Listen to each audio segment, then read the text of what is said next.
शिरढोण येथे अपघाताचं प्रमाण वाढलं, गतिरोधक बसवण्याची मागणी। शिरढोण येथे एका मागोमाग अपघात घडतायत। इतके अपघात होत आहेत तरी वाहन चालक सुसाट वेगाने प्रवास करत मृत्यूला आमंत्रण देत आहेत। शिरढोण रस्त्यावर सुसाट वेगाने गाडी मारणारे वाहन चालक आपला जीव तर धोक्यात घालत आहेतच, पण आपल्याबरोबर समोरच्या व्यक्तीला देखील आपला जीव मुठीत धरावा लागतोय। यासाठी कुरुंदवाड पोलीस प्रशासनानं या वाहन चालकांच्यावर योग्य तो निर्णय घ्यावा अशी मागणी नागरिकांच्यातून होते।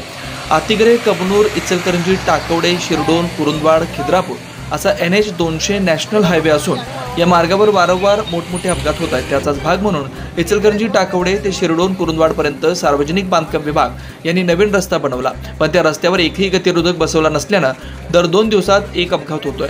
त्यात अनेक वाहन चालक मृत्युमुखी पडलेत। तर या मार्गावर गतिरोधक बसवण्याची मागणी वाहन चालकातून होते। शिवार न्यूजसाठी प्रतिनिधी हैदर अली मुजावर, शिरढोण।